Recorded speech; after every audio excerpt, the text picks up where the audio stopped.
Okay, we're back with First Kings chapter 3. Solomon asked for wisdom. Solomon made an alliance with Pharaoh, the king of Egypt, and married one of his daughters. He brought her to live in the city of David until he could finish building his palace and the temple of the Lord and the wall around the city. At that time, the people of Israel sacrificed their offerings at local altars for a temple honoring the name of the Lord had not yet been built.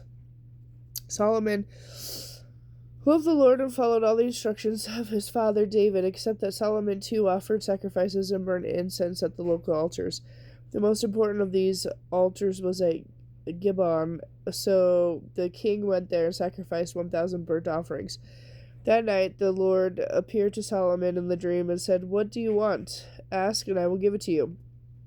Solomon replied, "You were wonderfully kind to my father David because he was honest and true and faithful to you, and you have continued with this great kindness to him today by giving him a son to succeed him. O Lord my God, now you have made me king instead of my father David, and I am like a little kid who doesn't know his way around, and here I am among your own chosen people, a nation so great that they are too numerous to count. Give me an understanding mind so that I can govern your people well and know the difference between right and wrong, for who by himself is able to govern this great nation of yours." The Lord was pleased with Solomon's reply and was glad that he had asked for wisdom. So God replied, "Because you have asked for wisdom in governing my people, and have not asked for long life or riches for yourself or death for your enemies, I will give you what you asked for. I will give you a wise and understanding mind, such as no one else has ever had or ever will have. And I will also give you what you did not ask for, riches and honor. No other king in the world will be compared to you for the rest of your life, and if you follow me and obey my commands, as your father David did, I will give you a long life."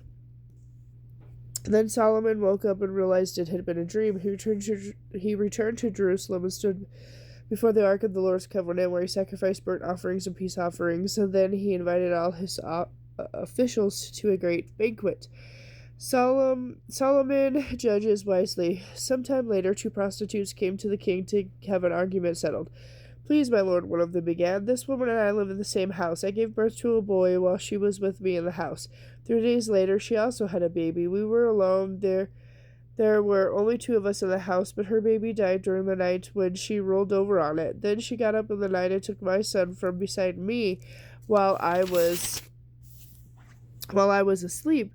She laid her dead child in my arms and took mine to sleep beside her. And in the morning, when I tried to nurse my son, he was dead. And when I looked more closely in the morning light, I saw that it wasn't my son at all."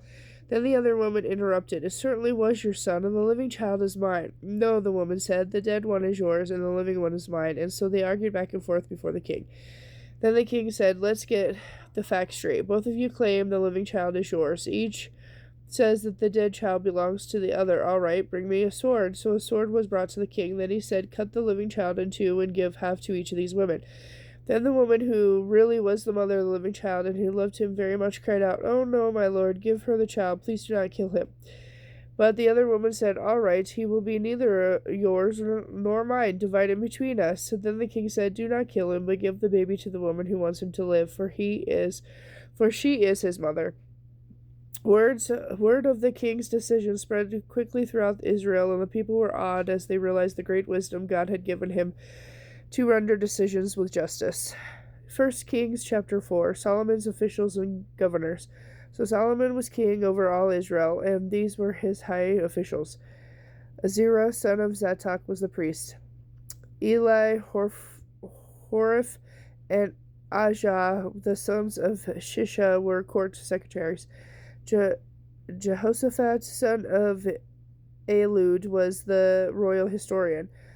Benah, son of Joada, was commander of the army.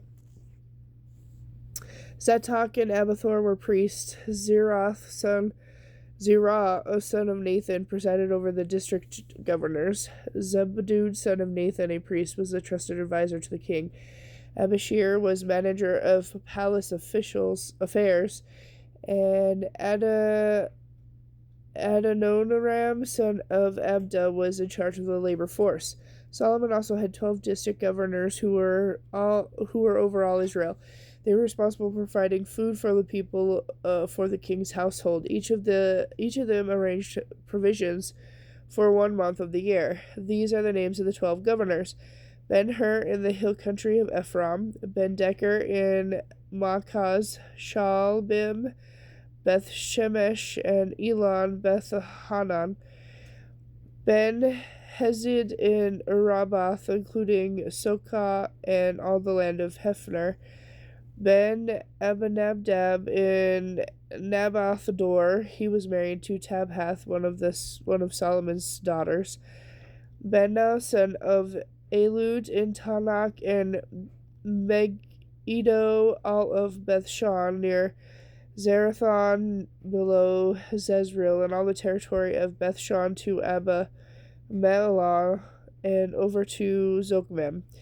Ben-Geber in Roth Gilead, including the towns of Jar, named for Jar, son of Menanes, in Gilead, and in the Argob region of Bashan, including 60 great fortified cities, with the gates barred with bronze. Nadab, son of Iddo in Mahanam, Ahmaz in Naphtali. He was married to Basmath, another of Solomon's daughters. Bana, son of Hushai in Asher, and in Elath. Jehoshaphat, son of Bara in Issachar. Shemai, son of Elah in Benjamin. Gibber, son of Uri in the land of Gilead, including the territories of King Sihon in the Amorites, and King Og of Bashan. And there was one governor over the land of Judah. Solomon's prosperity and wisdom. The people of Judah and Israel were numerous as the sand on the seashore. They were very contented with plenty to eat and drink. King Solomon ruled over all the kingdoms from the Euphrates River to the land of the Philistines, as far south as the border of Egypt. They conquered peoples of the land, sent tribute money to Solomon, and continued to serve him throughout his lifetime. The daily food requirements for Solomon's palace were 150 bushels of choice flour and 300 bushels of meal, 10 oxen from the fattening pens, 20 pasture-fed cattle, 100 sheep or goats, as well as deer, gazelles, roebucks, and choice fowl. Solomon's dominion extended over all the kingdoms west of the Euphrates River, from Tifshah to Gaza, and there were peace throughout the entire land. Throughout the lifetime of Solomon, all of Judah and Israel lived in peace and safety, and from Dan to Beersheba, each family had its own home and garden. Solomon had 4,000 stalls for his chariot horses and 12,000 horses. The district governors faithfully provided food for King Solomon and his court, each during his assigned month. They also brought the necessary barley and straw for the royal horses in the stables. God gave Solomon great wisdom and understanding, and knowledge too vast to be measured. In fact, his wisdom exceeded all that of the wise men of the East and the wise men of Egypt. He was wiser than anyone else, including Ethan, the Ezraite, and Heman, Calco, and Darda, the sons of Mahol. His fame spread throughout the surrounding nations. He composed some 3,000 proverbs and wrote 1,005 songs. He could speak with authority about all kinds of plants, from the great cedar of Lebanon to the tiny hyssops that grow from the cracks in the walls. He could also speak about animals, birds, reptiles, and fish, and kings from every nation sent their ambassadors to listen to the wisdom of Solomon. Okay, with that, tomorrow I'll be back with chapter 5.